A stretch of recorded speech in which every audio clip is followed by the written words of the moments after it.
दोस्तों, हमारे ठाकुर जी के बाल लीलाएँ बहुत नटखटपन और रोचकपूर्ण होता था। कुछ इस प्रकार की बाल लीलाएँ ठाकुर जी करते थे, जो देख के गोकुलवासी को बहुत आनंद आता था। सब बालक, सब गोपियाँ, सब गोकुलवासी, सब वृंदावनवासी बस यही कहते थे कि हमारे कृष्ण बहुत बड़ी, अद्भुत और मनोरंजक लीलाएँ करते थे। एक बार हमारे ठाकुर जी ने सोच लिया था कि छोटी छोटी लीलाएं करते करते बहुत दिन हो गए, चलो आज कुछ बड़ा करते हैं और कुछ नया किया जाए और ऐसा किया जाए लीलाएं जो इतिहास बन जाए। तो भगवान ने आज सोचा कि कुछ नया लीलाएं कर किया जाए और अपने जितने भी सखा थे भगवान के सभी से कहा, चलो सखाओ, हम सभी ग्वाल बालक मिलकर के ब्रिज की सभी गोपियों के घर में जा कर के माखन चुरा के खाएंगे। बहुत बड़ा आनंद आएगा इस काम में।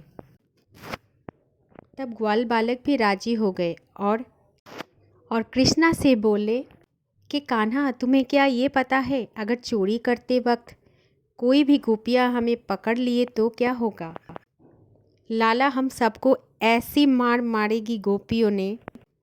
तुम अभी ब्रिज की गोपियाँ को जानते नहीं हो कि कैसा है ये गोपियाँ। बहुत चालाक होते हैं ये गोपियाँ और बहुत शक्तिमान भी होते हैं। तब हमारे भोला सा प्यारा सा ठाकुर जी बोले कि तुम ब्रिज की गोपियाँ की बात करते हो, क्या तुम मुझे नहीं जानते? मैं तो कृष्णा हूँ, कृष्णा, और मैं गोपियों से भी बहुत बड़ी चालाक हूँ। मुझे ऐसे कोई पकड़ नहीं सकता है। बस तुम लोग इतना बता दो कि तुम लोगों में से मेरा साथ कौन कौन देने के लिए तैयार हो। तब जितने भी ग्वाले बालक थे सभी मिलके बोले, कृष्णा हम सब तुम्हारे साथ हैं। तब कृष्णा ने बोला, ठीक है, आज से एक नई मंडली शुरू करते हैं। तब कान्हा जी ने एक समिति बनाई और एक मंडली गठन किए, जिस समिति का नाम ठाकुर जी ने रखा है चोर विद्या प्रसारण मंडल समिति। राधे राधे दोस्तों, हरे कृष्णा। क्यों मज़ा आ रहा है ना कृष्णा की कहानी सुन के? तो सुनते रहिए, आगे भी बहुत आनंद आएगा। इस समिति का एक रूल्स होगा, जो रूल्स होगा कि ये चोरी सिखाएगा भी और चोरी करने में मदद भी करेगा। मज़ेदार है ना कृष्णा की समिति? कृष्णा के प्रस्ताव से ग्वाल में जितना भी बालक थे सभी राजी हो गए। वैसे ही कृष्णा की प्लान के मुताबिक समस्त ग्वाल बालक ने मिलके एक दिन चोरी करने के लिए निकल पड़े। एक एक दिन अलग अलग गोपी के घर जाते हैं और चोरी करने का बहाना भी नया नया रचना करके जाते हैं, चाहे वो जल्दी से पकड़े ना जाए। मानो कोई गोपी ने अगर उनको पकड़ भी लिया तो इतना भोला सूरत बनाएगा कि प्यार से उसको माखन ऐसे दे ही देगा। एक एक गोपियों के घर में जाने के लिए एक एक योजना बनाते थे। किसी के घर में जाके बोलेंगे, अगर पकड़े गए तो ऐसा बोल सकते हैं कि भाभी, हम लोग गैया चराते चराते ना बहुत थक गए, इसलिए पता ही नहीं चला कि किसके घर है, आपका घर है और या हमारा घर है। वैसे घर तो आपका ही है, लेकिन हम भी तो आपके देवर हैं। कुछ इस तरीके का योजना बना लिया था और ऐसे ही चलता था उन लोगों का माखन चोरी का कांड। कान्हा को तो इतना पता था, अगर कोई गोपी से प्यार से हम भाभी बोल देंगे तो वो तो बहुत अच्छे से प्यार से हम लोगों को माखन ऐसे ही खिला देगा। बस ऐसे ही चल रहा था कान्हा की मंडली। एक दिन क्या हुआ, कुछ गोपियाँ यमुना किनारे बैठे थे और बैठ के बातें कर रहे थे। कृष्ण ने ऐसा किया, कृष्ण ने वैसा किया, कृष्ण ने तो आज हमारी मटकी फोड़ दी। कोई और गोपी बोल रहे, अरे तुम्हें पता है कृष्ण ने तो आज हमारे घर के माखन चुरा के पूरा खा ही लिया है। दोस्तों, इन्हीं में से एक गोपी है जिनका नाम था प्रभावती। प्रभावती खुद को बहुत ज़्यादा बुद्धिमान और चालाक गोपियाँ समझती थी। तब प्रभावती जोर से चिल्ला के बोली, देखो गोपियों, तुम हो ना समझ और तुम हो भी भोले भाले, इसलिए तुम्हारे घर पे वो माखन चुरा कर खा जाते हैं और कृष्ण आके तुम्हें परेशान करता है। अगर हिम्मत है तो मुझे परेशान करके दिखाए और मेरा माखन चुरा के दिखाए। आज तक कभी वो मेरे घर आया ही नहीं है। पता है, उसको मालूम भी है कि प्रभावती के घर अगर हम चले गए तो हम हमें छोड़ेंगे भी नहीं। इतना डरते हैं कृष्णा मुझसे। दोस्तों, वैसे प्रभावती बाहर से बहुत दिखा रहा है कि मेरे घर नहीं आया, मेरे घर नहीं आया, लेकिन अंदर से अपने मन से उसको थोड़ा सा जलन हो रहा है, उसको ईर्ष्या भी हो रहा है। ये सोच के वो ईर्ष्या हो रहा है उसके मन में कि सबके घर आता है कृष्ण, लेकिन मेरे घर क्यों नहीं आता है। मन में उसका भाव है कि कृष्ण आ जाए और बाहर से कहते हैं कि आके दिखाए कृष्ण मेरे घर में। इस तरीके का बातें अपनी गोपी मंडली में चल रही थी। तो प्रभावती का एक देवर था जिसने ये सभी बातें सुन लिया था, जो कि कान्हा की समिति का सीआईडी था, जिसने जाके तुरंत ये सब बातें कान्हा को बता दिया। वैसे प्रभावती का देवर जो था, कृष्णा ने उनको यही काम सौंपा था कि कौन सी गोपियाँ बाहर जाता है घर से माखन रख के, कौन सी गोपियाँ नहाने जाता है, जमुना जाता है, तो हम उसके घर में अटैक करेंगे। इसलिए उसका काम ही था सबकी खबर लाके कृष्णा को देना। प्रभावती का देवर ने कान्हा से पूछा, कान्हा क्या तू हमारी भाभी से डरता है? कान्हा ने पूछा, क्यों ऐसा कहता है? तब प्रभावती के देवर ने बोला, भाभी ये भी कह रहा था कि तू उनसे डरता है, इसलिए तू नहीं गया अभी तक हमारे घर कभी भी। तब कृष्णा ने बोला, अच्छा, प्रभावती का इतना हिम्मत, तो आज इसको नहीं छोड़ेंगे। चलो हमारी मंडली तैयार हो जाओ। हाँ, जितना भी हमारे प्रोग्राम था सब कैंसिल। आज इसी के घर में हम सारा माखन चुरा के खाएंगे। कृष्णा ने प्रभावती की देवर से पूछा, कहाँ है तेरी भाभी? तब प्रभावती के देवर ने बोला, अभी तो वो जमुना जी किनारे बैठ के बातें कर रहे हैं। तब कृष्णा ने बोला, कोई बात नहीं, उनको अपना काम करने दो और हम चलते हैं माखन चोरी करने। जैसे बोलना वैसे सब ग्वाला को लेके ठाकुर जी चले गए प्रभावती के घर। जो प्रभावती है ना, उसको पता था कि कान्हा कभी भी उसके घर नहीं जाएगा, इसलिए वो दरवाज़ा भी ठीक से बंद नहीं किया था। हल्का करके लगा के वो जमुना किनारे पानी भर चली गई थी। उसे पता है ये तो ब्रिज है, ये तो गोकुल है, यहाँ पे तो कोई चोरी का डर नहीं, कुछ भी नहीं। तब ठाकुर जी चले गए प्रभावती के घर।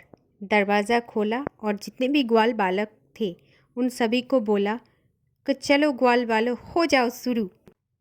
अभी ग्वाल बालक में थोड़ा बहुत माखन खाया और सबके पेट भी भर गया, कि पहले से ही पेट भरा हुआ था सबके, क्योंकि पहले किसी गोपियों के घर उसने चोरी करके माखन खा चुके थे। जितने भी गोपी बालक थे वो कृष्णा से बोला कि लाला अभी तो पेट में बिल्कुल भी जगह नहीं है, तो अब क्या करें? भरा हुआ पेट है, थोड़ा सा भी माखन खाया ही नहीं जा रहा है। तब कान्हा ने सोचा, ऐसी माखन को छोड़ देंगे तो प्रभावती को तो पता ही नहीं चलेगा कि उसके घर आज माखन चुरा लिया गया है।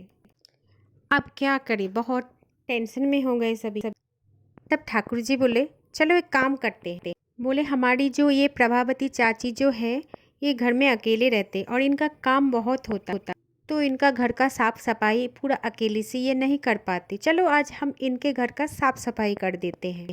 तो बाकी गोपी बालक ने पूछा कि हम क्या काम करेंगे? तो कृष्णा ने बोला, देखो इनका जो चौका है तो कितना जाने कितने दिनों से ये बिल्कुल भी साफ सफाई नहीं हुआ था। चलो हम आज इनको साफ सफाई कर देते हैं। कान्हा की इस बातों से सभी ग्वाल बाल राजी हो गया और समझ गया कि इस कन्हैया हमारे क्या कहना चाहते हैं। जितने भी ग्वाल वाले थे उनको पता था कि आज तक जितना भी लेप होता है ना घर में हमारा, तो वो गोबर से होता है, लेकिन आज का जो लेप होगा वो माखन से होगा। तब सभी मिलके जितना भी माखन का मटका था सभी से माखन फर्श पे फैलाए और पूरे घर में माखन का लेपन किया। इसके बाद कान्हा ने बाहर निकले और बाहर से दरवाज़ा बंद कर दिया। इसके बाद दरवाजे पर प्रणाम किया और बोला, हे देवी मैया, आज इस दरवाजे पर जो सबसे पहले घुसे आप कृपा करके उसकी रक्षा करना। ये कह के पूरी टोली भाग गया और प्रभावती के घर के पीछे छुप गया। और अब प्रभावती आ रहा है थोड़ी देर में जमुना जी से पानी भर। प्रभावती के सर पे 3 मटका और दोनों हाथ में 2 मटका था। आते टाइम रास्ते पे कोई बोला, चाची सब ठीक ठाक है ना? बोले हाँ ठीक है। दूसरे एक व्यक्ति आके बोला, चाची आपके घर में कोई कुछ हुआ तो नहीं है, सब ठीक है ना? तो बोले हाँ ठीक है। इतनी टाइम में प्रभावती ने सोच लिया, आज सब मुझे इतना क्यों पूछ रहे कि कुछ हुआ है, कुछ हुआ है। मेरे घर पे तो कुछ नहीं हुआ। इतने में प्रभावती जी घर पर पहुंच गए और इधर उधर नहीं देख के सीधा घर पे घुसा। और जब भी घुसा तब भी और पैर फिसल गया। ऐसे पैर फिसला, फिसलते फिसलते सामने वाली दीवार पे जाके लग गए। उसके पास जितना भी मटका मटकी था सब फैल गया चारों तरफ। कृष्ण को तो बहुत मज़ा आ रहा था। तब कान्हा ने ताली बजाते हुए बहुत ज़ोर ज़ोर से हंस पड़े और प्रभावती से पूछा, प्रभावती सब ठीक ठाक तो है ना? और प्रभावती से बोला, अरे प्रभावती चाची आप इस दीवार को धन्यवाद करो कि आप इस दीवार के कारण बच गए आज। अगर ये दीवार नहीं होता तो सीधा अपने पीहर पहुंच जाते तुम। ये बात सुन के प्रभावती को बहुत गुस्सा आया कृष्ण के ऊपर और उसने ठान लिया कि आज कृष्णा को हम छोड़ेंगे नहीं। आज हम यशोदा मैया को जाके ऐसे शिकायत करेंगे कृष्णा के बारे में, ऐसे शिकायत करेंगे कृष्णा के बारे में, ऐसा मजा चखाऊंगी कृष्णा को आज। ऐसा बोल के प्रभावती चली गई माँ यशोदा के पास और शिकायत किया। तब माँ यशोदा बोला, प्रभावती झूठ मत बोलियो मेरे कान्हा के बारे में। अगर तेरे पास कोई प्रमाण है तो बता। कोई प्रमाण है तेरे पास कि ये सब कृष्णा ने किया है? कोई और भी तो कर सकता है ये सब काम। मेरा कृष्णा तो बहुत सीधा है, वो कभी भी नहीं कर सकते ऐसा काम। तुझे कोई गलतफहमी हुआ है प्रभावती। तब प्रभावती ने बोला कि मैया आज तो नहीं है मेरे पास कोई सबूत, पर अगर सबूत के साथ तेरे छोरों को मैंने पकड़वा नहीं दिया ना तो मेरा नाम भी नहीं प्रभावती। तब यशोदा मैया ने बोला, ठीक है जा, जब सबूत हो तब आ जाना। इतने में प्रभावती को पता चल गया कि ये सब जो बातें बोला कृष्ण के उस वो और कोई नहीं, उसका देवर। क्योंकि उसका देवर जो है ना वो तो टोली का सीआईडी है। इसलिए एक दिन उसने ये काम किया, सुबह उठी और बहुत सारे माखन बना लिया और अपने देवर को सुना सुना के बोला, आज तो मेरे घर में बहुत अच्छा माखन निकला है, आज तो बड़ा स्वादिष्ट माखन निकला है मेरे घर में। अगर ये माखन मैं मथुरा जाके बेचूंगी तो बहुत पैसा कमाऊंगी। मेरे हाथ में आज के जैसा माखन तो आज तक कभी भी नहीं बना है। अब देवर ने जैसे ही सुना ये बातें तुरंत जाके कृष्णा को बता दिया। प्रभावती के देवर ने जाके बोला, कन्हैया आज इतना बढ़िया माखन निकला है हमारे घर में, इतना सुगंध आ रहा है घर से कि हमने कभी भी नहीं खाया ऐसा माखन निकला है आज। तो चलो चलते, आज फिर से हम चोरी का प्लान बनाते हैं। एक तरफ तो स्वादिष्ट माखन, दूसरी तरफ कृष्णा को पता है कि कल ही गए थे उसके घर में चोरी करने, आज कैसे इतना स्वादिष्ट माखन बन सकता है? कोई चालाकी भी तो हो सकता है प्रभावती का। फिर बहुत सारा सोच के ये डिसाइड किया कि चलते हैं स्वादिष्ट माखन खा के ही आते हैं आज। पूरी मंडली को लेके कान्हा ने प्रभावती के घर चले गए। लेकिन कृष्णा को पकड़ने के लिए प्रभावती आज घर के अंदर ही थी और किसी को बोल के बाहर से दरवाज़ा बंद कर दिया था, ताकि ऐसा कृष्णा को लगे कि प्रभावती यमुना जी को जल भरने के लिए गए। वही भीतर घर में छुप गई।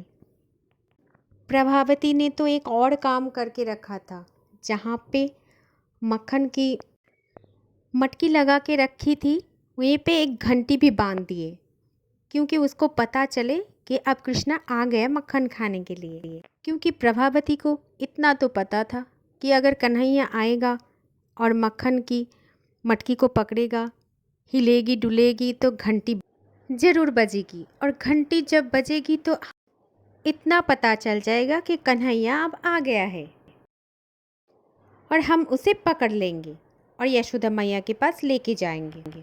लेकिन कान्हा तो कान्हा है। जब वो घर पर पहुंची और मटकी के ऊपर देखा तो देखा मटकी के साथ एक घंटा बंधा हुआ था। कान्हा को तुरंत ये योजना के बारे में पता चल गया और अपनी मन ही मन सोचा, वाह, बहुत चालाक है ये प्रभावती। मुझे पकड़ने का बहुत नया तरीका ढूंढ लिया। कान्हा ने बोला कि प्रभावती चाची ने घंटी लटका के ऐसा गया है जैसे मानो घंटी बजेगी तो जमुना तक इसकी आवाज़ चला जाएगा।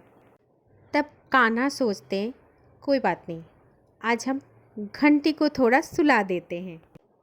और कान्हा ने घंटी को आदेश दिया, देख घंटी, तू है मेरी दासी और मैं हूँ तेरा स्वामी। तब घंटी कहती है, जी प्रभु। और कान्हा ने बोला, देख घंटी, दासी को वही करना चाहिए जो स्वामी चाहते हैं। इसलिए घंटी, आज मेरा एक आदेश है, मैं माखन चुराऊं तो बिल्कुल नहीं बजेगा। तब घंटी ने बोला, जी प्रभु, जैसी आपकी इच्छा हो। ठाकुर जी ने अब निश्चिंत होकर चोरी आरंभ कर दिया। एक ग्वाल खड़े हैं, उनके ऊपर और एक ग्वाला, उनके ऊपर और एक ग्वाला, ऐसे करके मटकी तक पहुंच गए और सबसे ऊपर कन्हैया चढ़ गए और मटकी से माखन निकाल दिया। लेकिन घंटी बिल्कुल नहीं बजी। हाथों से लेकर माखन ग्वाल बालों के मुंह पे डाला, फिर भी घंटी नहीं बाजी। ग्वाल वालों ने घंटी को पकड़ पकड़ के खूब हिलाई, फिर भी घंटी नहीं बाजी। भगवान ने माखन निकाला, फिर भी नहीं बजी। लेकिन जैसे कान्हा ने अपने मुंह में माखन रखा, तब घंटी बज उठी। टन टन टन टन करके घंटी बज गई। और जैसे ही घंटी बजी तो चाची दौड़ के आई और चिल्लाती रही, पकड़ लिया, कान्हा को आज हमने पकड़ लिया। सब ग्वाल वाले बहुत डर गए थे और कान्हा जब भी नीचे आया तभी उसको प्रभावती ने पकड़ लिया और बोला, आज ये चोर मेरे पकड़ में आ गई तो आज नहीं छोड़ना है इसको, आज तो सीधा यशोदा मैया के पास लेके जाना है। अब तो प्रमाण बहुत सारा है, जितना इसके हाथ में माखन है उतना इसके मुंह पे माखन है। और कन्हैया को बोला प्रभावती ने कि चलो कन्हैया, अब तो यशोदा मैया के पास तुम्हें पूरे प्रमाण के साथ ही लेके जाऊंगी। और मैं भी देखती हूँ कैसे मैया कहते हैं कि सबूत नहीं, प्रमाण नहीं। आज तो मेरे पास पूरा प्रमाण है कि कन्हैया चोर है, माखन चोरी करके खाता है। तब कन्हैया बोले, चाची, मैं तो इतना समझता था कि तुझमें कोई दिमाग नहीं है, पर तू तो बड़ी चालाक निकली।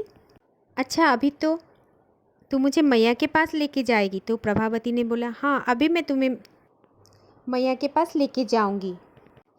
कन्हैया तब प्रभावती से बोला, चल ठीक है, मुझे 1 मिनट दे दे, मुझे 1 घंटे से कुछ निपटना है। तो प्रभावती ने बोला, चल ठीक है, दे देती हूँ तुझे 2 मिनट, निपट ले घंटी से। तब ठाकुर जी जाके, कान्हा जाके अपनी घंटी से पूछता है, क्यों रे घंटी, तू क्यों बजी? मैंने तुझे मना किया था ना बजने के लिए, फिर भी तू बज गई। मैंने तो तुझे बोला था कि जब हम माखन चुराएंगे तो बजना मत, फिर क्यों बजी? तब घंटी बोली, देखो प्रभु, हम आपके दासी हैं और आप हैं हमारी प्रभु। दासी कभी भी बात को टालती नहीं है, मैं भी आपकी बात को टाल नहीं सकती। आपने कहा था माखन चुराए तो बजना मत, मैं तो तब नहीं बजी। आपने ग्वाल बालों को भी माखन खिलाया तब भी नहीं बजी। आपके ग्वाल बालों ने मेरी खोपड़ी पकड़ पकड़ के मुझे फोड़ डाला तो भी मैं नहीं बजी। लेकिन प्रभु, ये तो शास्त्रों का नियम है कि जब ठाकुर जी माखन खाते हैं या भोग लगाते हैं तब घंटी जरूर बजती है। अब ये वेदों की, शास्त्रों की बातें भला मैं कैसे उल्लंघन कर सकती हूँ, इसलिए मैं बज गई थी। ठाकुर जी फिर घंटी से बोले, घंटी, आज तो तू भी फिर धोखा दे दिया, अब तो मेरी मैया के सामने मेरा भंडा पूरा फूट के रहेगा। पर कोई बात नहीं, हमारा नाम भी तो कृष्ण है, ऐसे थोड़ी ना मैं हार मान लूँगा। अभी तो हमारी घर जाने का पूरा रास्ता बाकी है, इन रास्तों में कुछ भी हो सकता है। फिर प्रभावती ने बोला, हो गई बातें, अब चलो अपनी मैया के पास चलो, तुम्हें लेके जाती हूँ। प्रभावती कान्हा का हाथ पकड़ के यूँ चल रही थी। आगे आगे प्रभावती जा रही थी और पकड़ पकड़ के कृष्ण को खींच खींच के लेके जा रही थी। साथ में पीछे पीछे पूरे ग्वाल बालों की शोभा यात्रा भी चल पड़ी थी। लेकिन ब्रज का तो एक नियम है, उस समय का नहीं बल्कि आज भी है। ब्रज की जितनी भी माताएं हैं वो उनको घूंघट करना पड़ता है। प्रभावती भी वैसे घूंघट करके चलती जा रही थी। थोड़ी दूर रास्ता जब पार कर गया तब ठाकुर जी को एक मनरोचक लीला सूझी। भगवान ने तब प्रभावती से बोला, चाची देख, इतना जोर से मेरा हाथ को कस के बांधा है, देख मेरा हाथ में लाल निशान हो गए, लाल हो गए मेरा हाथ। तो प्रभावती बोला कि मैं क्या करूं?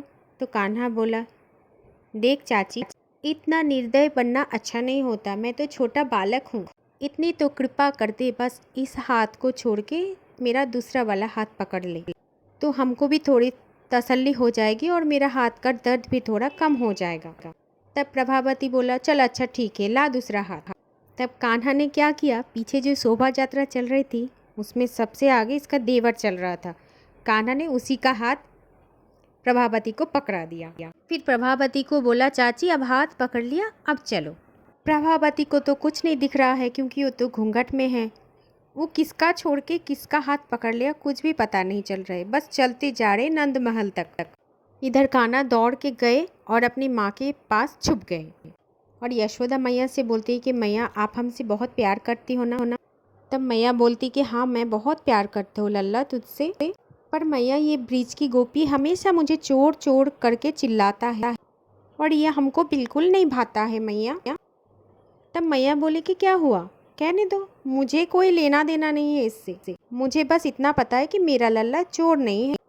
ठाकुर जी बोले, हाँ मैया बस तू विश्वास रखना, तो मुझे कुछ भी डर नहीं, वरना लोग तो हमेशा मुझे चोर ही बोल के चिढ़ाते हैं। देख मैया, अभी मुझे पता चला कि वो प्रभावती चाची आ रही है तेरे पास शिकायत लेने कि मैं उसका माखन चोरी करके खाए हूँ। मैया मैंने तो सोच लिया कि मैं तेरे पास आके बैठ जाऊँ तो तुझे भी पता चलेगा कि मैं चोर नहीं हूँ। तब यशोदा मैया बोली, अच्छा ऐसी बात, ठीक है लल्ला आने दे उसे, मैं भी देख लेती हूँ कि कान्हा को कैसे चोर बोलते हैं वो प्रभावती। पर मैया तुझे क्या पता ये गोपियाँ मुझे क्यों चोर बोलते हैं? क्योंकि मैया ये गोपियाँ मुझसे और तुझसे चिढ़ती है, ये जलती है मुझसे और तुझसे। मैया ने फिर पूछा, क्यों जलेगी ये सब गोपियाँ मुझसे और तुझसे? मैया ये गोपियाँ ये सोचते हैं कि इतना सुशील इतना आज्ञाकारी बेटा इनके पास नहीं है ना, तो ये जलती हैं। इतने में आवाज़ आई प्रभावती चाची का, अरे ओ यशोदा मैया बाहर आ, देख मैं तेरी कान्हा को माखन चुराते समय पकड़ लिया है, प्रमाण है मेरे पास, बाहर आ जा अब। तब मैया यशोदा बाहर गई और देखा और प्रभावती से बोला कि चल प्रभावती, घूंघट उठा और देख, और बोला कि मेरे लाला को आगे कर, मैं भी तो देखूं कि लाला कितना माखन चुराया तेरा। लेकिन प्रभावती को क्या पता था कि लाला तो पहले से ही चला आया था और ये तो उसका देवर था। ये सब देख के प्रभावती खड़ी की खड़ी हो गई और बोला देवर को कि अरे छोड़ा, तू कैसे आ गया? तब देवर ने बोला कि अरे चाची तुझे लगता है कि तू कल रात भर सोई नहीं, अरे मैं कृष्णा नहीं हूँ, तुम्हारा देवर हूँ, दिन में भी क्या मुझ में तुम्हें कृष्णा ही दिख रहा है? और पीछे से ठाकुर जी प्रभावती को अंगूठा दिखा के हंस लिया और बोला कि प्रभावती अब पकड़ मुझे। तब प्रभावती को सब कुछ समझ में आ गया, कान्हा की लीलाएं समझ में आ गया और शांत चित्त से वहाँ से चली गई। तो दोस्तों ऐसे ही कान्हा ने बहुत ही सुंदर सुंदर सी लीलाएं किए थे गोपियों के साथ, ब्रिजवासियों के साथ, और कान्हा की सभी लीलाओं में बस उनका प्यार ही छुपा रहता है। वो तो हम सबसे प्यार करते हैं, जिस प्यार के बदले में आपको कुछ भी नहीं देना हो, बस प्यार उनके पास से आपको मिल ही जाता है। तो दोस्तों ऐसे नटखट थे हमारे कान्हा। आशा करती हूँ आज का कहानी आप लोगों को बहुत भाई है। राधे राधे, हरे कृष्णा। आज बस इतना ही। हरे कृष्णा।